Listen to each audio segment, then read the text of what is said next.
They tried to pressure me into joining the HOA, and I eventually agreed, but not in the way they expected.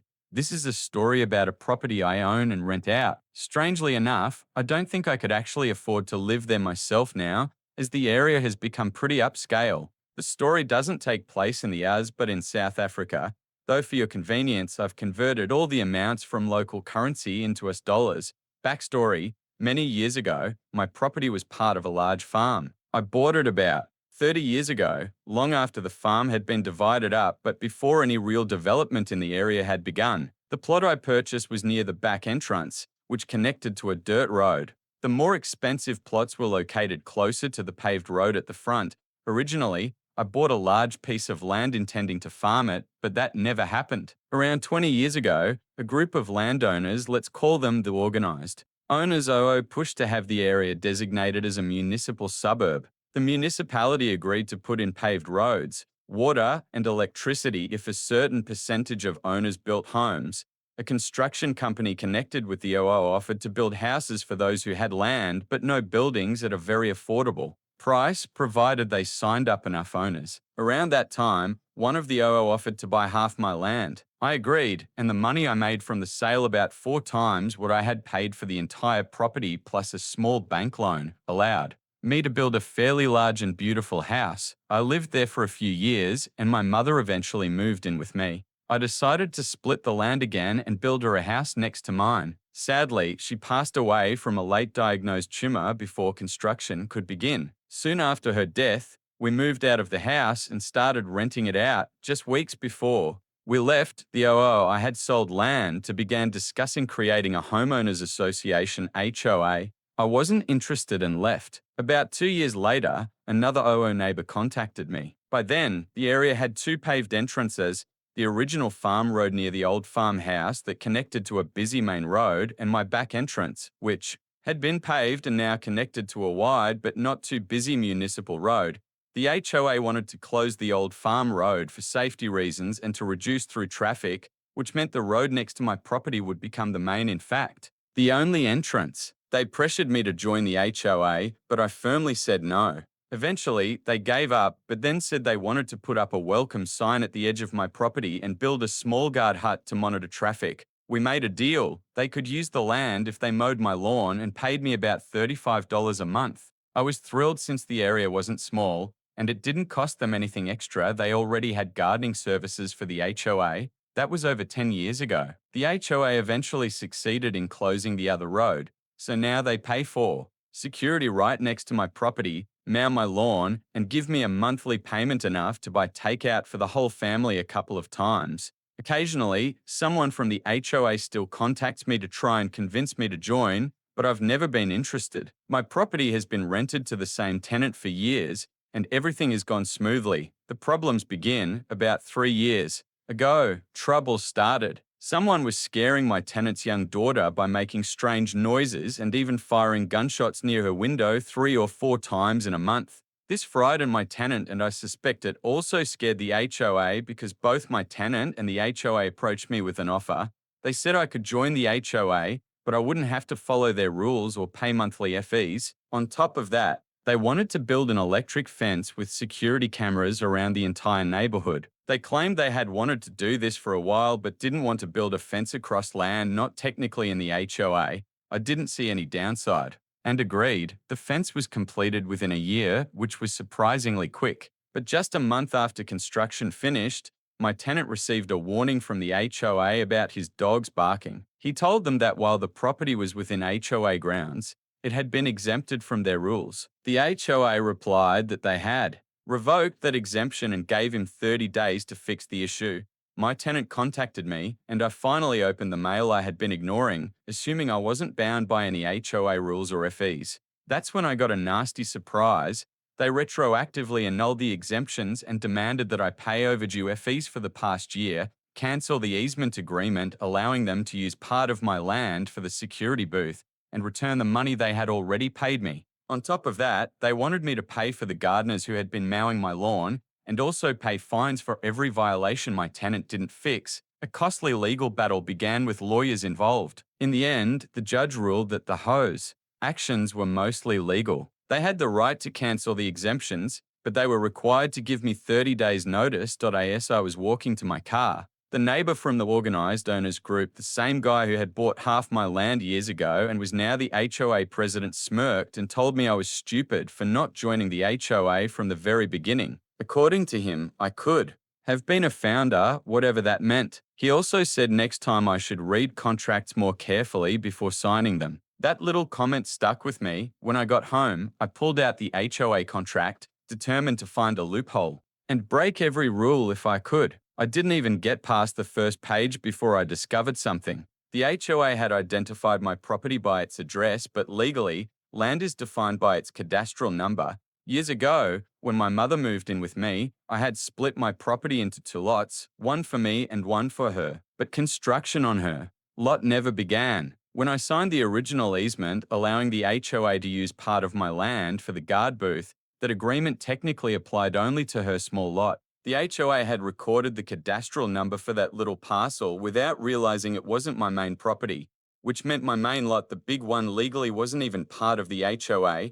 The next day, the HOA president personally delivered two documents to me, and I signed to acknowledge receipt. One stated that my exemptions would expire in 30 days, and the other cancelled the easement agreement in 30 days. I suspect he thought he was being clever because I lived an hour away and it would be hard for me to react in time. Revenge, exactly. 30 days later, I knocked on the HOA president's door and handed him two documents of my own. The first declared that I intended to build a house on the lot that was technically inside the HOA, the small parcel, which clearly confused him. The second stated that they had 30 days to remove the guard booth, the gate barrier, and the welcome sign from my land. He tried to start a conversation, but I ignored him, got in my car, and drove away. The next morning, I got a call from the HOA's lawyer. He insisted that their structures would remain on my property since they were built on an unused part of the land. I told him I was building a house, so the land would no longer be unused. I could actually hear him smirk as he said the court would never recognize my construction as legitimate.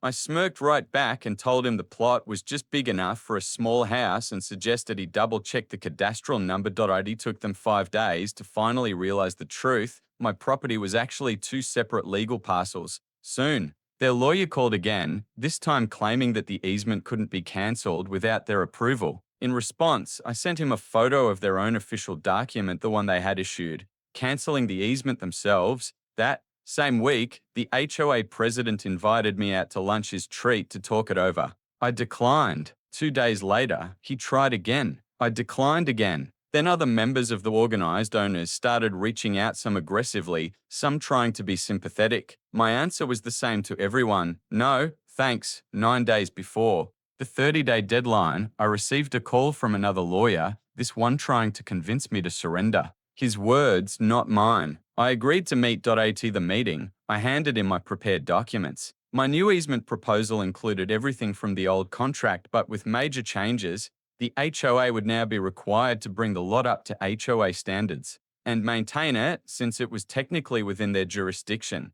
The easement fee was increased from 35 month to 500 month, adjusted annually for inflation. If the agreement were ever terminated, they would owe me $7,500 in compensation, and, most importantly, the contract would automatically terminate in 30 days if any disciplinary action was taken against me, any complaints were filed against my property, or if the HOA filed any kind of legal case against me, my tenant, or my land. And remember, all this applied only to the small parcel. The lawyer wasn't happy. He called it an unfair proposal but admitted he'd pass it along to the HOA president. I reminded him that in just over a week, I would send in a construction crew with power tools to start dismantling everything they had built on my land. That evening, I got a furious call from the HOA president. He swore he'd never sign my new contract. I just replied, okay. He tried to negotiate the easement fee back down to the original 35 month, but I pointed out that when I signed that deal, the neighborhood was undeveloped with multiple access roads. Now, the only functioning entry was through my land and the area was fully built up. He said I was forcing them into a contract they didn't want to sign. I told him they were free not to sign it. In the end, he said their lawyer would contact me. The next morning, the lawyer called and asked me to come in and sign the contract. When I arrived, I found out the lawyer was actually just a paralegal, basically a legal assistant without a license to practice, someone who can't even appear in court. He handed me the contract, and I said I needed to read it first to make sure nothing had been changed. The paralegal laughed and said, "Of course, I read it carefully. Not a single change." The HOA president had signed it, and the paralegal added his own signature as a witness. I was honestly surprised he went through with it. It was such a stupid move. The paralegal shrugged and said, "I tried to tell him it was a bad idea, but he told me, 'You're not paid to think or give advice. You're paid to shut up and do what I say.' So I shut up." I asked him if he understood what the president had actually signed. He nodded. I suggested they at least let a real attorney review it, but he admitted they'd already billed too many hours and the president just wanted it done. His plan was to sign, then later sue me and try to get the easement back. That was about a year and a half ago. 6 months later, the HOA finally realized what kind of trap they'd signed themselves into. They wanted to sue me, but their attorneys told them straight up they couldn't win. The best outcome they could hope for was to have the easement annulled. But even that wasn't guaranteed because the court would see that they themselves had signed off on every clause. The lawyers were especially alarmed by one particular clause, that the HOA would cover all of my legal expenses in case of any lawsuit against me. The contract didn't specify only lawsuits related to the HOA, which meant that if literally anyone sued me, a neighbor, a contractor, a stranger, the HOA was on the hook to pay my lawyer. The attorneys tried to argue that no judge would enforce that, but I told them flat out, I'm ready to find out. Because the only people who'd even challenge that clause would be you guys, and you'd have to sue me first. In the end, I signed an amendment. If the HOA president ever stepped down or left the HOA, he would still personally be responsible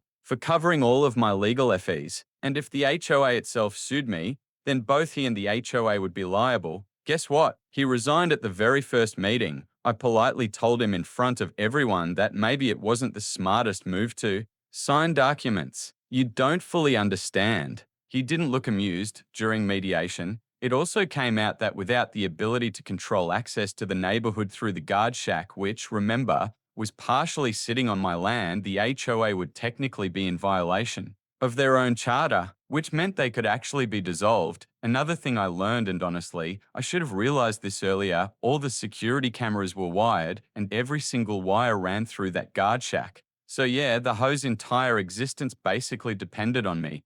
A few months back, I built a small dog pool for the neighborhood, dug the hole myself, lined it with stone, poured the concrete. My first attempt, and to be honest, it looked awful. The HOA called a meeting and declared that the pool was an eyesore. I asked them to give me a written list of what exactly needed to be fixed so I could review it at the next meeting. The list was ridiculous. Basically, it demanded a complete rebuild. I asked if there was any cheaper way to bring it up to HOA standards. They said no. So I thanked them, pulled out my copy of the contract, highlighted the clause that said the HOA was responsible for maintaining my property to its standards, handed them their own list back, and told them, usually, you guys prefer to resolve this sort of thing within 30 days, right? They started arguing until the mediator reminded them they couldn't force me to comply without cancelling the easement altogether. So, of course, they agreed to do it themselves, and today I found out something new about my neighbour from the HOA, the same guy who'd been at the centre of this whole mess. Turns out he sold his house 3 months ago and is moving to Australia. Apparently the HOA successfully sued him for a massive sum to cover the losses they took during his war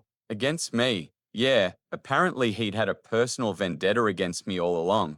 I still have no idea what I ever did to piss him off. At this point, I'm not sure if I'll keep making life difficult for the HOA. The only thing keeping them from cancelling the agreement is the enormous financial hit they'd take if they did, and honestly, I kind of like the monthly payments, so I'm motivated to play nice. In the end, the neighbor wasn't wrong after all.